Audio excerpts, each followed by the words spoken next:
quand vous suivez Christ, il y a beaucoup de privilèges que vous obtenez que le reste des gens n'obtiendront pas. Mais il y a aussi quelques sacrifices que nous aurons besoin de faire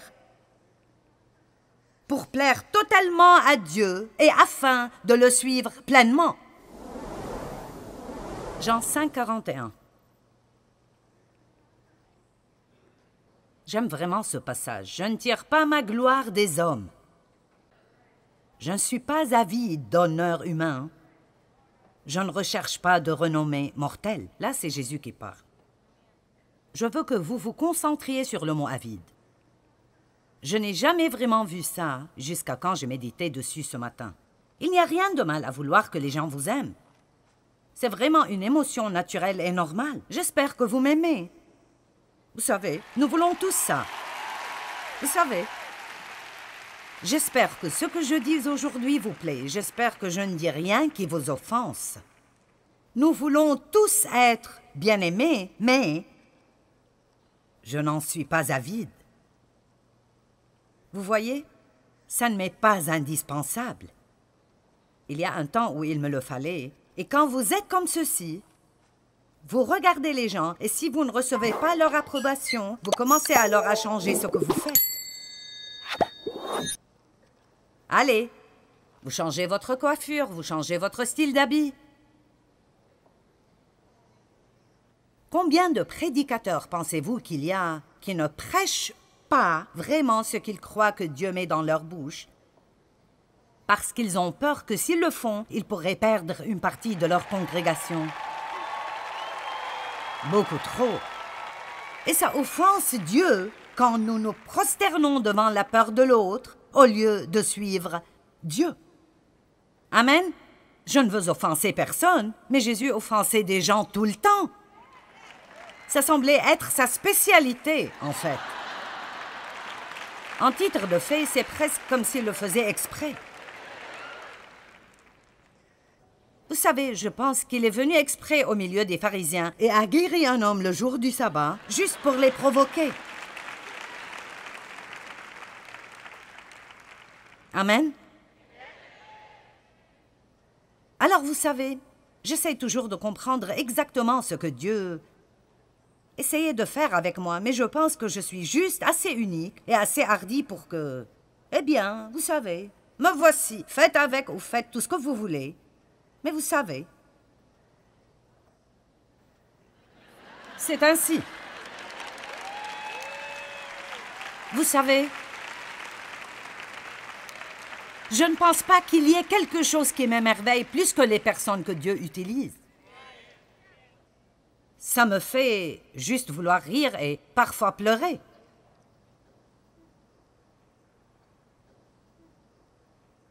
Ne laissez pas la peur vous voler votre destinée. Ne soyez pas avide d'honneur humain.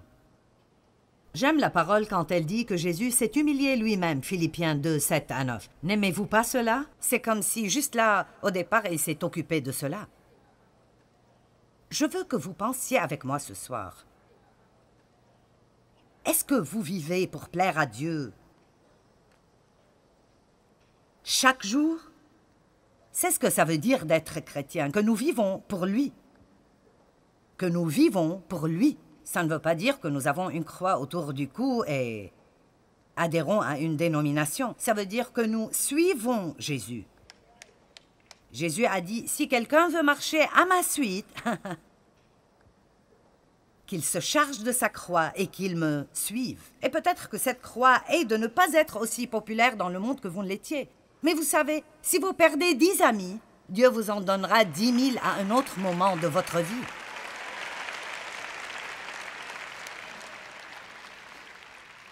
Colossiens 1, 10. Ainsi vous pourrez avoir une vie et avoir une conduite digne du Seigneur et qui lui plaise à tous égards et désire lui plaire en toutes choses. Nous pouvons nous arrêter ici et faire une série à 4 parties. Désirons-nous plaire à Dieu dans toute notre conversation? Désirons-nous plaire à Dieu dans nos pensées intimes? Désirons-nous plaire à Dieu dans la façon dont nous nous vêtons?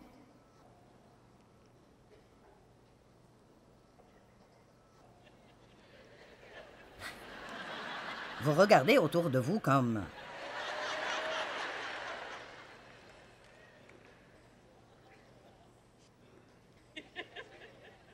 Je vais garder ceci en suspens là pendant 1 minute.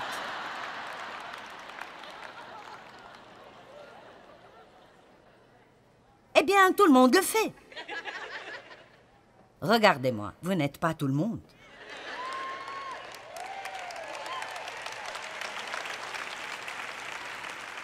Et quand vous suivez Christ, il y a beaucoup de privilèges que vous obtenez que le reste des gens n'obtiendront pas. Mais il y a aussi quelques sacrifices que nous aurons besoin de faire pour plaire totalement à Dieu et afin de le suivre pleinement. Amen. Donc je laisserai ceci avec vous comme devoir. Je sais que je vous rends probablement plutôt nerveux, mais vous saviez ce que vous obtiendrez quand vous êtes venu.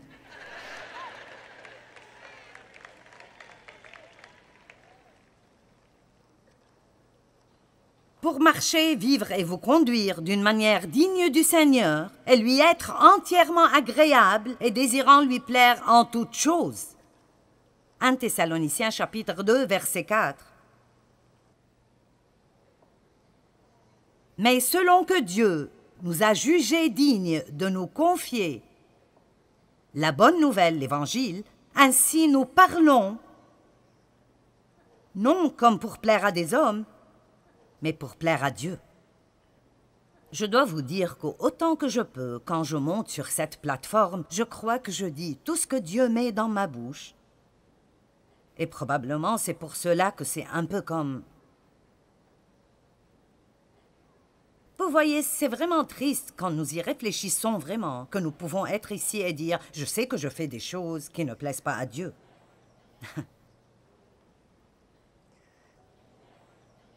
N'êtes-vous pas heureux d'être venu ce soir?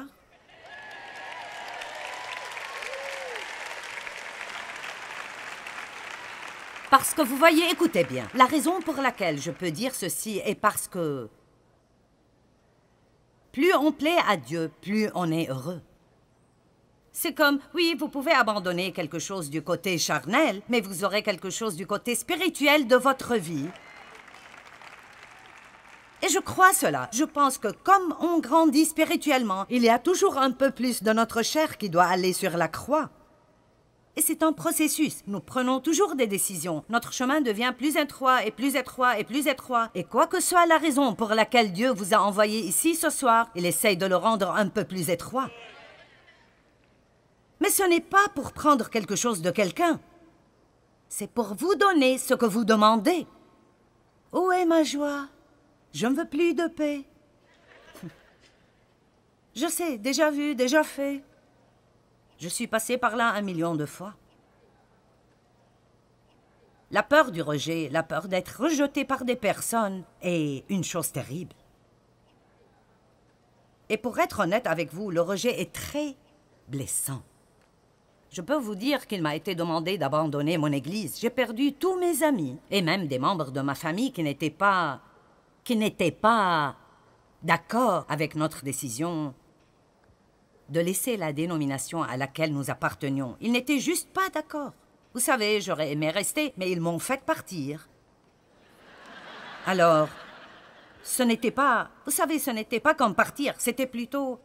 Pars ou tais-toi, et se taire n'était pas une option pour moi, alors...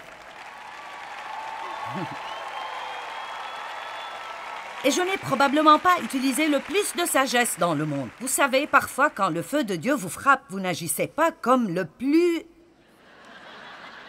malin de la bande. Mais je pense que Dieu préfère un petit feu sauvage plutôt que pas de feu. Et alors, vous savez, ça a pris un moment, mais je me suis redressée et je regarde en arrière et je pense, je n'aurais probablement pas dû dire cela ou cela. Mais mon cœur était juste et certainement, ça ne valait pas...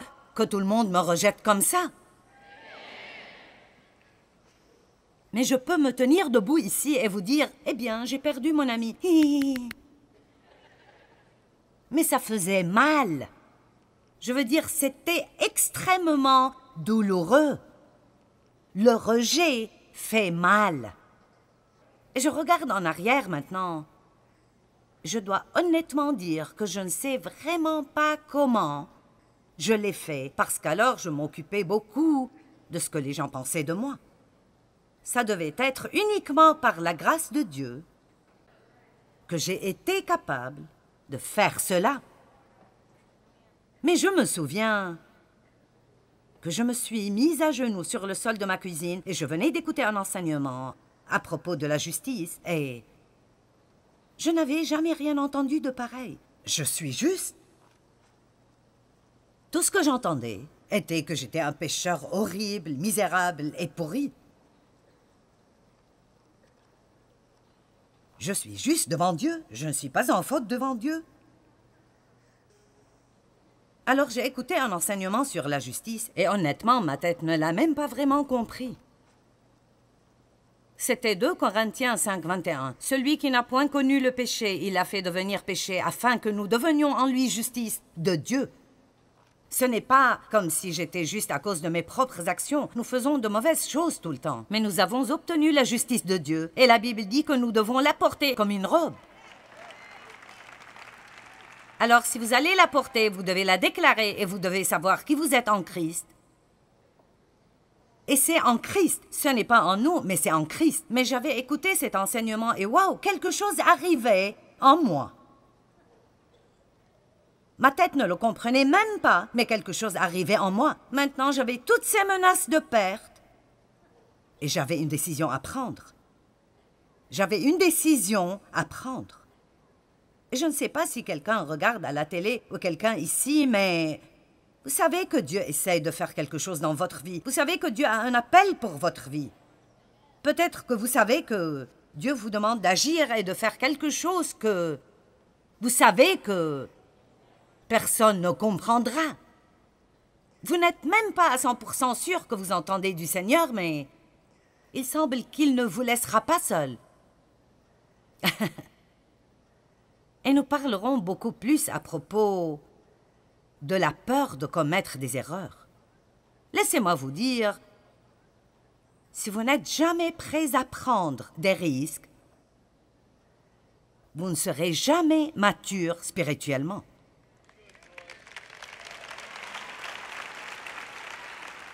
Je prenais vraiment des risques et j'étais très vulnérable. Et je parle de quand j'ai pris cette décision, mais vraiment, c'était Dave et moi ensemble. Et Dave ne se préoccupait pas vraiment beaucoup de ce que les gens pensent, et je ne veux pas dire cela d'une mauvaise façon. Il ne le fait pas, il dit « ce qu'il pense n'est pas ma responsabilité ». J'aurais aimé avoir cela, mais j'ai dû souffrir à travers cela avec Jésus, probablement pour pouvoir vous enseigner. C'est de votre faute, c'est pas la mienne. Mais j'essaie juste de vous montrer que c'était difficile pour moi de ne pas juste dire « OK, je ne dirai rien. Oui, bien sûr, je comprends. Je ne veux pas faire d'honte, je ne dirai rien. » Mais je suis passée par le milieu. Et maintenant, je profite de la fin. Amen. J'aime toute cette idée de traverser le milieu. Il y a tellement de beaux versets dans la parole de Dieu, tellement de choses magnifiques. Le diable utilise le rejet dans chaque endroit de progrès de votre vie pour essayer de vous arrêter de faire le pas suivant. Combien d'entre vous sentent qu'il y a un pas suivant qui arrive pour vous? Eh bien, j'espère que ce que vous entendez ce soir, la parole de Dieu que vous écoutez, vous aide à prendre une décision de vivre courageusement et aller et sortir et découvrir. Et je ne suggère pas du tout de faire des choses sottes ou des choses stupides ou des choses folles. Vous savez, si 20 personnes spirituellement matures vous disent que vous faites une erreur, vous feriez mieux de reculer et de prier un peu plus. Mais si c'est juste un tas de personnes qui ne suivent pas Dieu de toute façon, et vous savez, je veux dire, vous devez regarder la source d'où votre opposition vient. Je ne dis pas que vous devez être rebelle et que vous ne devez jamais écouter personne, mais il n'y a rien de pire que d'essayer de vivre la vie que vous pensez que quelqu'un d'autre veut que vous viviez. D'essayer d'être comme ils veulent que vous soyez, et comme ils veulent que vous soyez, et comme ils veulent que vous soyez. Et assez tôt, vous vous perdrez vous-même. Vous ne savez même pas ce que vous êtes supposé être. Faire des choses difficiles est bon pour nous. Ça l'est vraiment. Ne pensez pas que si quelque chose est dur, ça veut dire que vous ne devez pas le faire. Dieu met des choses difficiles sur notre chemin exprès. Et la Bible dit dans Ésaïe 41, « Je te fortifierai en face des difficultés. » Regardons Ésaïe 41, 10. Qu'est-ce que votre bébé voudrait mâchonner quand il fait ses dents? Quelque chose de dur. Qu'est-ce que votre chiot voudrait mâchonner quand il fait ses dents? Nous sommes en train de nous faire des dents spirituelles et nous devons le faire sur des choses dures, des choses difficiles. Amen? Où en étais-je? Ésaïe 41, 10.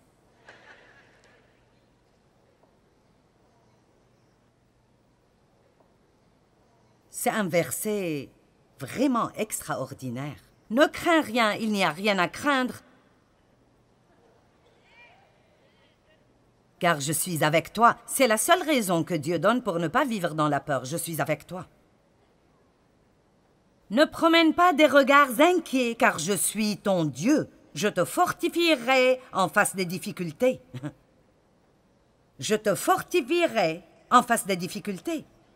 Je te fortifierai en face des difficultés. Vous savez ce que cela signifie? Des choses qui sont vraiment difficiles pour vous maintenant ne vous gêneront plus du tout dans 5 ans.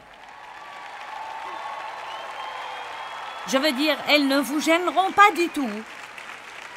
Mais elles continueront à vous déranger dans 5 ans si vous les fuyez maintenant. Alors ça dépend. Voulez-vous être le même que vous êtes aujourd'hui dans 5 ans?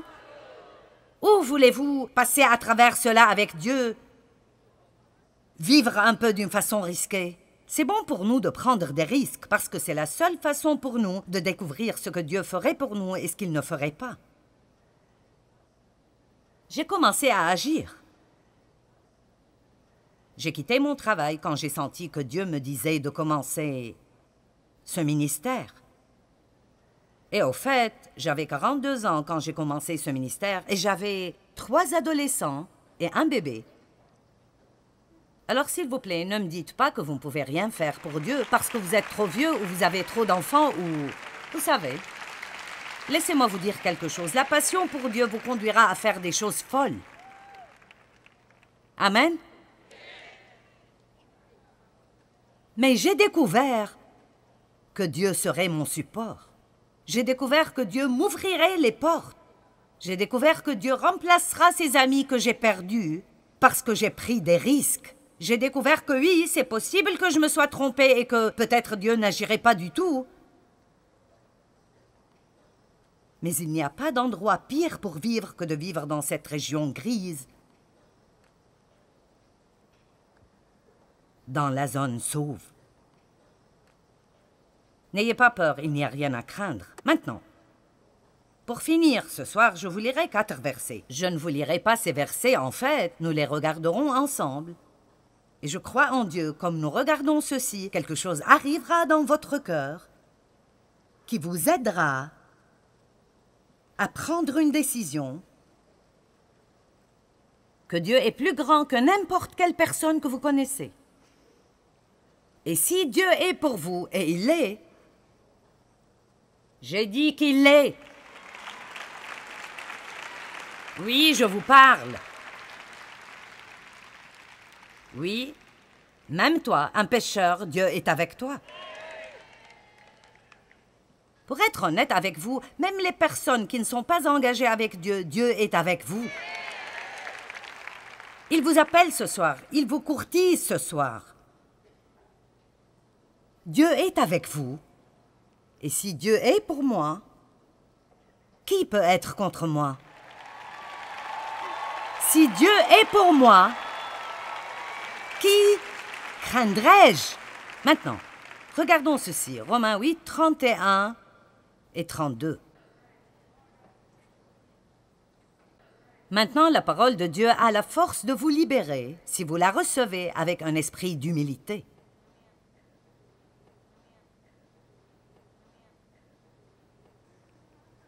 Que dirons-nous donc à l'égard de ces choses? Si Dieu est pour nous, qui sera contre nous? Qui peut être notre ennemi si Dieu est de notre côté?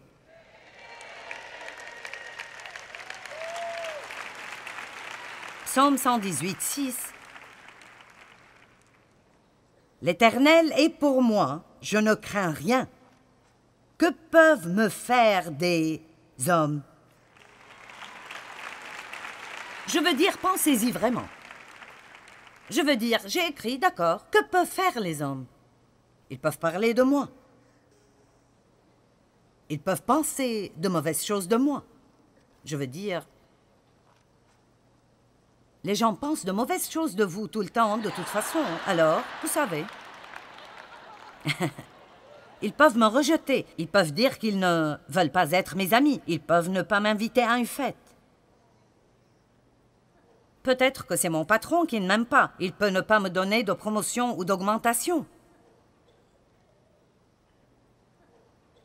Vous dites, eh bien, et s'ils me font du mal? Et si quelqu'un me tue même? Il y a un verset où Dieu dit que vous feriez mieux de ne pas craindre les personnes qui peuvent tuer votre corps. Mais il faut craindre celui qui est responsable de votre éternité. Amen. Nous ne faisons pas beaucoup face à cela ici dans ce pays, l'idée de mourir pour votre foi, mais ça arrive partout tout autour du monde. Et franchement, nous, dans le monde ouest, nous ferions mieux de nous endurcir. Je pense que nous allons devoir prendre position très bientôt.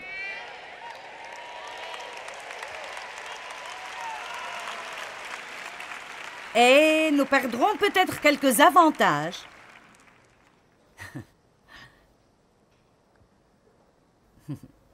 Si nous le faisons. Nous devons commencer à prendre ces décisions maintenant.